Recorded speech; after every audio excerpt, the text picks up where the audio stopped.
Who is my neighbor? Understanding the scope of poverty in America.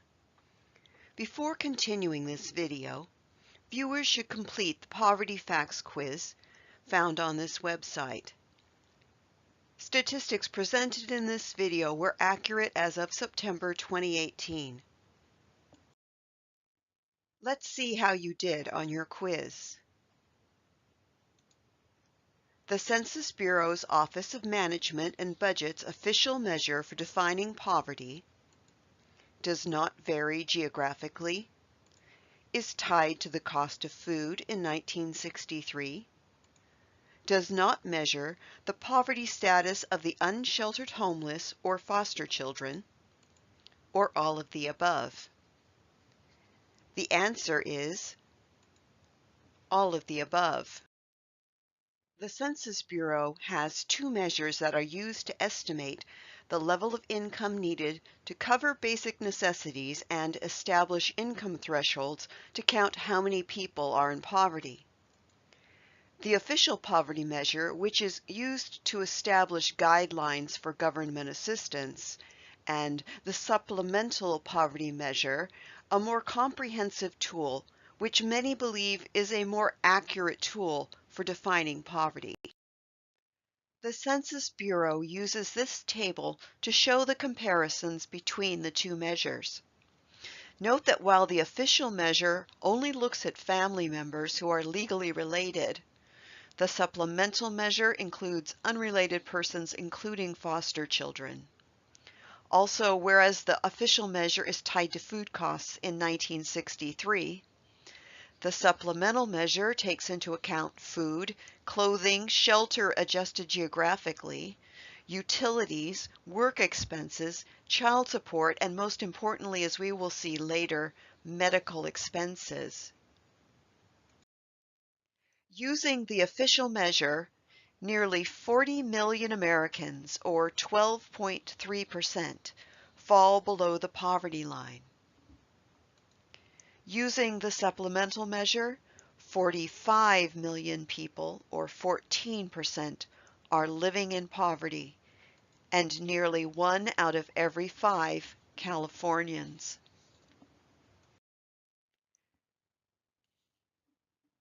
Using the official poverty measure definitions, an adult over age 65 living alone with an income of $1,500 per month, including Social Security income, would be classified as in deep poverty, in poverty, low income, or none of the above.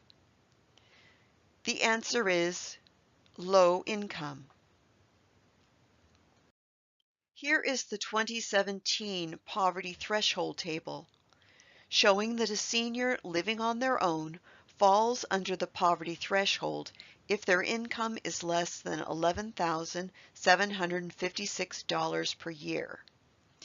The senior in our question would gross $18,000 per year and therefore would not be defined as in poverty. This is where ratios come into play. Any person living in a household with a total cash income below 50% of the poverty threshold is termed in deep poverty. Below 100% of the poverty threshold is in poverty, and below 200% of the poverty threshold is low income. Our senior would therefore be classified as low income.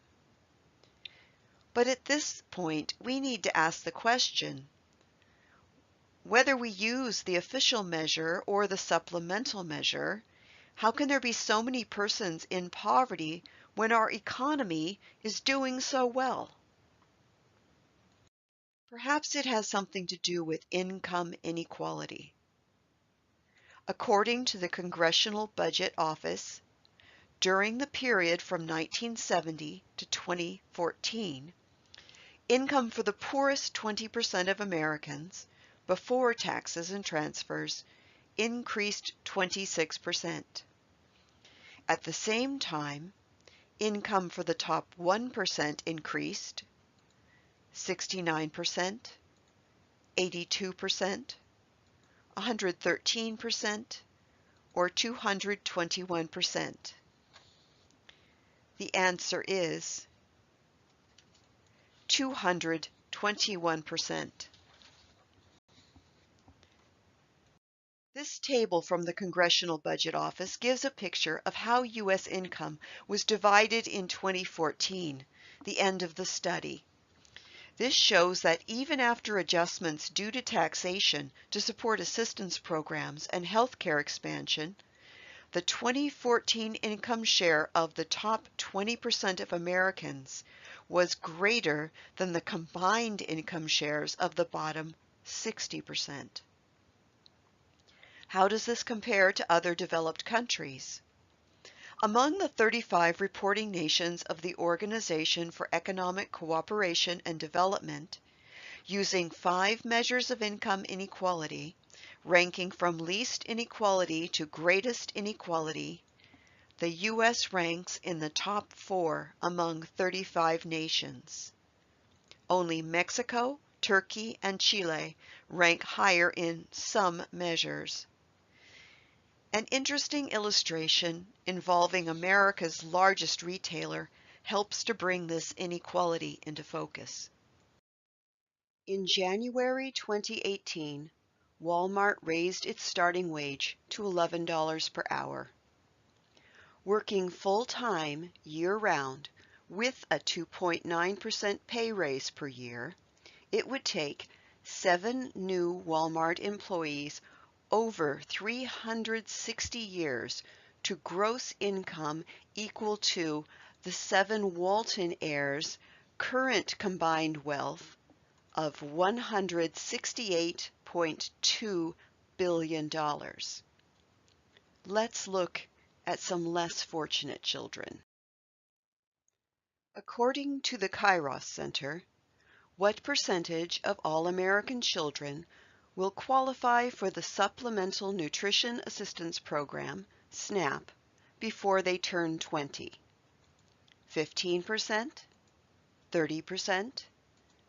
50%? Or 90%? The answer is 50%. Among African American children, the percentage who will qualify for food stamps is 90%. According to the supplemental poverty measure, 15.6% of children, or 11.5 million, live in poverty. Over 52% are poor or low income. Much of childhood poverty relates to the poverty of mothers. According to the Kairos Center, what fraction of minimum wage earners are women? 1/4, 1/3, 1/2, or 2/3? The answer is 2/3. It is therefore perhaps not a surprise that 26% of families headed by single women are in poverty. After age 18, women are 29 to 39% more likely to be in poverty than men, depending on their age bracket.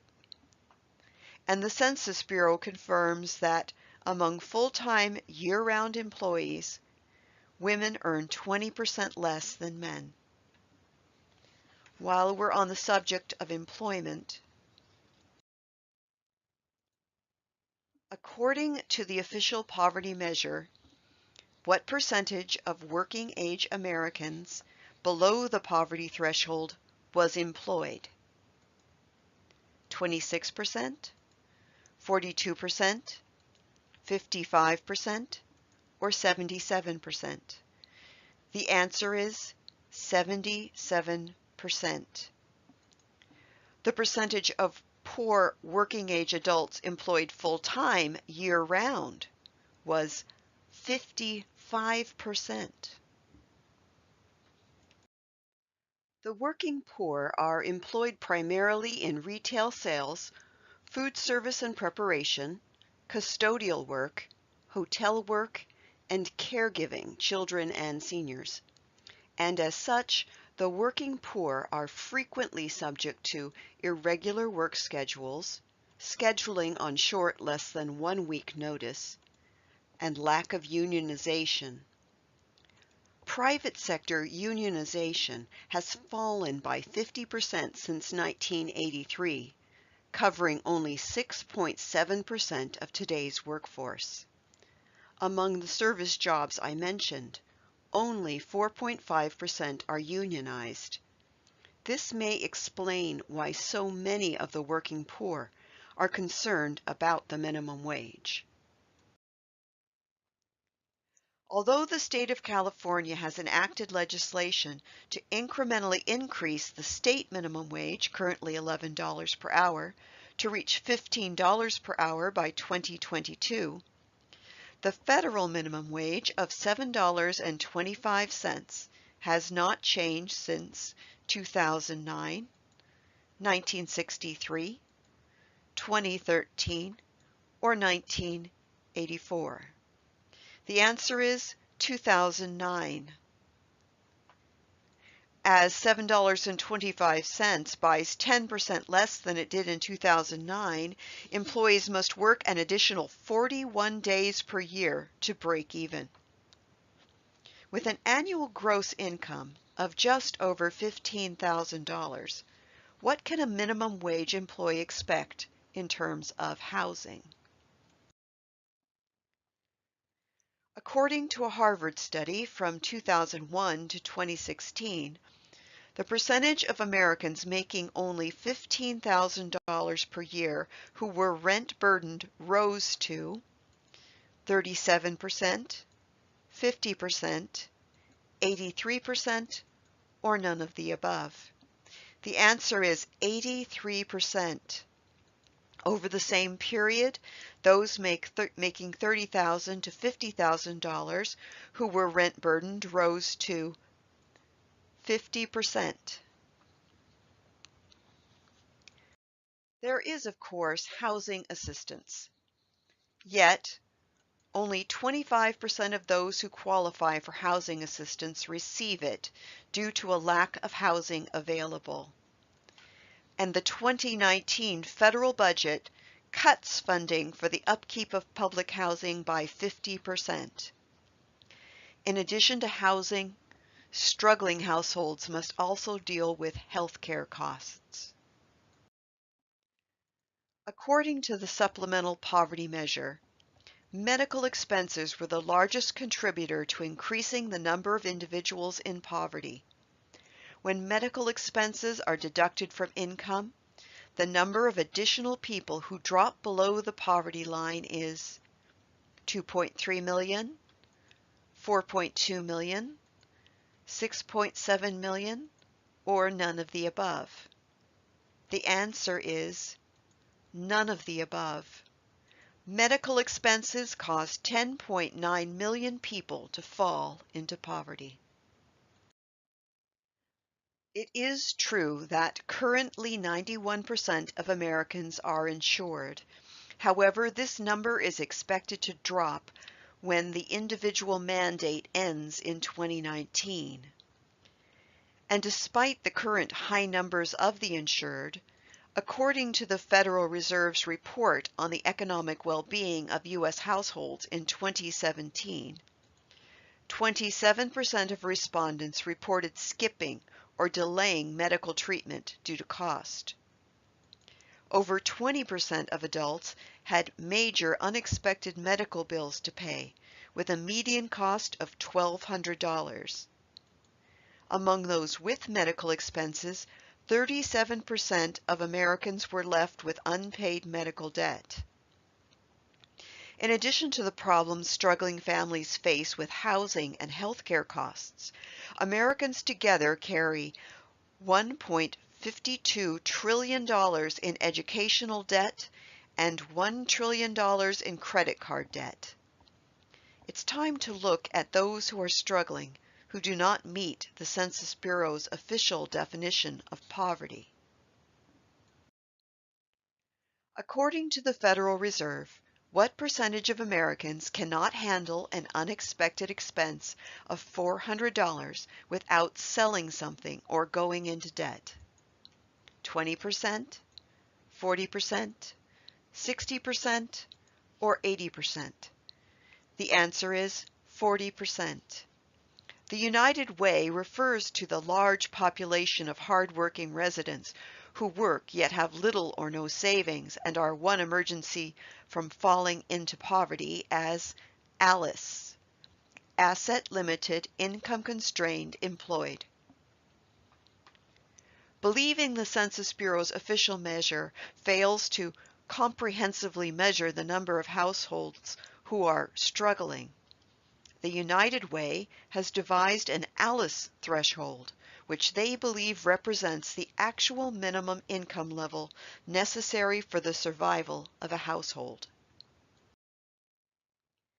This is derived from a household survival budget, which they describe as a minimal estimate of the total cost of household essentials, housing, childcare, food, transportation, technology, and healthcare, plus taxes and a contingency fund equal to 10% of the household budget. It is calculated separately for each county and for different household types. Using this measure, they have calculated that nationwide, varying by state, 32 to 49% of households are below the ALICE threshold. Not surprisingly, California is at 49%. At the county level, Orange County fares a little better, at 44%. San Bernardino County fares much worse, at 59%. The Federal Reserve reports that although 74% of Americans report they were either doing okay or living comfortably in 2017, over 20% of Americans cannot pay all their bills monthly, 66% have less than $1,000 in savings, 38% expend their entire paycheck on essentials, 28% of children aged 25 to 29 live with their parents for financial reasons, and 13% of non-retirees over age 50 have no retirement savings other than Social Security. But enough about percentages. The numbers are overwhelming. It's time to recommit to neighborhood.